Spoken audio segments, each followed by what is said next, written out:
आज बात करने वाले हैं कि कैसे हम वैलिडेशन लगा सकते हैं हम कंपोनेंट में, लाइव वायर के कंपोनेंट में जब एक फॉर्म सबमिट होता है उस पर हम कैसे वैलिडेशन लगा सकते हैं।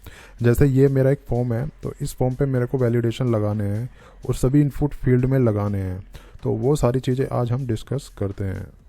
तो ये मेरे कंपोनेंट की ब्लेड फाइल है, व्यू फाइल है, मैंने एक्चुअली ऑलरेडी कंपोनेंट बनाया हुआ है, राइट।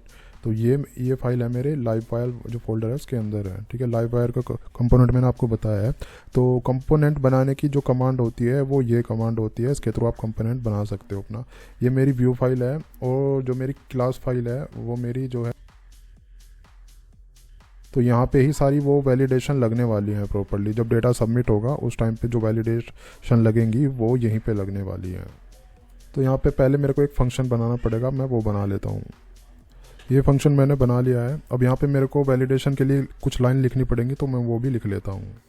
अब यहाँ पे मैंने क्या करा, दिस लिया, वैलिडेट फंक्शन है वैलिडेशन का, उसको ब्रैकेट लगा के इस टाइप से मैंने ब्रैकेट लगा दिया, उसको बंद कर दिया फाइनली। और यहाँ पे मैंने डिफाइन किया जो मेरे पहला जो इनपुट फील्ड है उसका नाम ये है और रिक्वायर्ड है इस वैलिडेशन का नाम, ठीक है।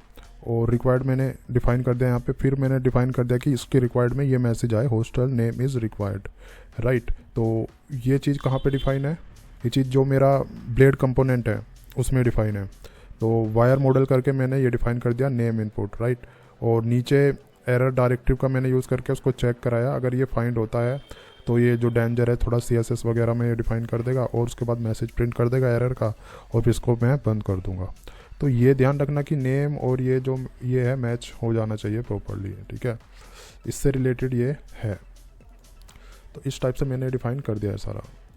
अब मैं क्या कर लेता हूँ, मैं और बाकी फील्ड भी डिफाइन कर देता हूँ इसमें। तो अब मैंने ना सारा रिक्वायर्ड वाला जो वैलिडेशन होता है सारे फील्ड्स में लगा दिया है, बट अभी इसमें और भी वैलिडेशन ऐड होगी। पहले हम रिक्वायर्ड वाली जो वैलिडेशन है वही चेक करके हम देख लेते हैं। अब ये तो हमने यहाँ पे डिफाइन कर दी, लेकिन हमने ऊपर ना प्रॉपर्टी डिफाइन नहीं की है। तो जो सेम फील्ड जो हमने वहाँ पे नाम लिए हैं हमारे इनपुट के, जो यहाँ पे डिफाइन किए हैं ना ये वायर मॉडल, सेम एग्जैक्टली वही नेम हमें प्रॉपर्टी में भी डिफाइन करना पड़ेगा यहाँ पे। तो मैं वो भी डिफाइन कर लेता हूँ। तो अभी मैंने सारी ये प्रॉपर्टीज़ डिफाइन कर दी हैं। एग्जैक्टली ये वही नेम है जो हमने यहाँ पे लिया हुआ है और जो हमारे ब्लेड फाइल में डिफाइन है यहाँ पे जो हमने नाम रखा हुआ है इनपुट का, ठीक है। डॉलर सिंबल आपको लगाना ही है कि जैसे हम वेरिएबल लेते हैं नॉर्मली लारावेल में, इस टाइप से ही हमें प्रॉपर्टी का नाम डिफाइन करना है, ठीक है। तो अब मैं इसको चला के देखता हूँ। तो जैसे मैं सेव चेंजेस ये सबमिट पे क्लिक करता हूँ, आप देख रहे हो यहाँ पे प्रॉपर्ली वैलिडेट हो चुका है। ये वही है जो वेरिएबल मैंने जो लाइन मैसेज का वहाँ पे लिया हुआ है, ये वही है एग्जैक्टली। अब जैसे मेरे को ईमेल की वैलिडेशन लगानी है कि प्रॉपरली ईमेल वो चेक करे कि ईमेल फॉर्मेट है नहीं, कॉन्टैक्ट नंबर का वैलिडेशन लगाना है, ईमेल का वैलिडेशन लगाना है और ड्रॉप डाउन वाले वैलिडेशन लगाना है। तो इस टाइप के वैलिडेशन भी हमें लगाने हैं। तो सबसे पहले मैं क्या करता हूँ, कॉन्टैक्ट नंबर का वैलिडेशन मैं लगाता हूँ। तो कॉन्टैक्ट नंबर पे मैंने क्या किया, मैंने लगाया न्यूमेरिक और इसकी डिजिट की 10। मोबाइल नंबर वो डिपेंड करता है आपकी क्या किस कंट्री के लिए आप काम कर रहे हो, लेकिन जैसे इंडिया के लिए मैंने इसमें वैलिडेशन लगाया तो 10 डिजिट होती है मोबाइल नंबर की, राइट। तो इस टाइप से हम 10 डिजिट इसमें लगा सकते हैं। टाइप यहाँ पे डिफाइन कर दिया न्यूमेरिक टाइप का, तो न्यूमेरिक का भी हम इसमें वैलिडेट कर सकते हैं। ईमेल का वैलिडेशन हम इस टाइप से लगाएंगे, ठीक है, ईमेल लिखेंगे सिंपल। अच्छा, अलग से हम यहाँ पे मैसेज भी इसके डिफ़ाइन कर सकते हैं। जैसे ईमेल का मेरे को डिफ़ाइन करना है तो यहाँ पे मैं क्या करूँगा, ईमेल वाला जो यहाँ पे है यहाँ पे डिफ़ाइन मैं कर दूँगा, ठीक है। तो यहाँ पे मैं लगाना भूल गया, तो यहाँ पे जो रिक्वायर्ड की जगह मैं ईमेल कर दूँगा, ठीक है। इस टाइप से जो भी आप वैलिडेशन लगाते हो ना उसका प्रॉपर्ली अलग से हम डिफ़ाइन कर सकते हैं। तो यहाँ पे मैंने दिया इनवैलिड ईमेल, ठीक है। तो इस टाइप से हम अकॉर्डिंगली अपने अकॉर्डिंग कोई भी मैसेज हम डिफाइन इसमें कर सकते हैं। इनके भी आप डिफाइन कर सकते हो, ठीक है। अभी मैंने ईमेल का कर दिया, इसका कॉन्टैक्ट नंबर का कर दिया। ड्रॉप डाउन का देखो, ड्रॉप डाउन का करने के लिए हमें क्या करना पड़ेगा ना, ड्रॉप डाउन का करने के लिए आपको इस टाइप से ऑलरेडी जो हमने किया हुआ है ये प्रॉपर्ली काम कर रहा है, लेकिन अगर आपको कोई पर्टिकुलर वैल्यू के लिए डिफ़ाइन करना है तो वो भी हम कर सकते हैं। ड्रॉप डाउन का हम इस टाइप से भी डिफ़ाइन कर सकते हैं, इस टाइप से, ठीक है। नोट इन कोलन, जो वहाँ पे वैल्यू आपको मतलब जो सेलेक्ट होने पे आपको एरर मैसेज दिखाए।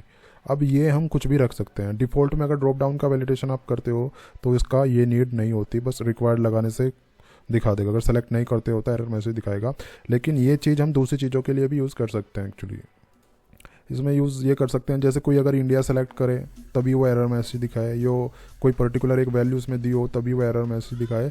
तो इस टाइप का हम यहाँ पे डिफाइन कर सकते हैं अपनी ड्रॉप डाउन में, राइट। तो अब मैं इसको चला के मैं देख लेता हूँ। जैसे मैं सबमिट पर क्लिक करता हूँ तो ये इस टाइप से दिखाएगा। अब जैसे मैंने इसमें वॉइस ओनली सेलेक्ट किया, इसको मैंने सबमिट किया तो एरर हट गई। अगर मैं दोबारा सेलेक्ट करता हूँ तो ये इसमें एक डिफरेंट मैसेज दिखाएगा, the selected gender input is invalid, right. तो ये मेरा प्रॉपर्ली वैलिडेट हो गया। अगर मैं कॉन्टैक्ट में कोई कैरेक्टर में डालता हूँ कॉन्टैक्ट नंबर में तो दिखाएगा the contact number input field must be number. अगर मैं इसमें कुछ 2-4 नंबर में डाल देता हूँ, 10 नंबर नहीं डालता है तो ये फिर भी वो दिखाएगा 10 डिजिट वाली वैलिडेशन जो मैंने अप्लाई की थी, ठीक है। तो ये प्रॉपर्ली मेरा काम कर रहा है। अब ईमेल का मैं डिफ़ाइन करता हूँ तो ये मैंने किया तो यहाँ पे दिखाएगा ये कि जो ईमेल का जो वैलिड ईमेल आईडी एड्रेस नहीं है, ठीक है। तो ये मेरा प्रॉपर्ली काम कर रहा है, ठीक है गाइस। तो लगभग मैंने सारा इसमें आपको बता दिया है कि कैसे हम लाइव वायर में लारावेल लाइव वायर में वैलिडेट हम चीज़ें कर सकते हैं। कोई क्वेरी हो तो नीचे कमेंट करके जरूर पूछना। वीडियो का फीडबैक नीचे कमेंट करके जरूर लिखना। वीडियो अगर लाइक है तो लाइक कर देना, डिसलाइक है तो भी डिसलाइक कर देना। चैनल पे नहीं हो तो सब्सक्राइब कर देना। मैं मिलता हूँ आपसे अगली वीडियो में।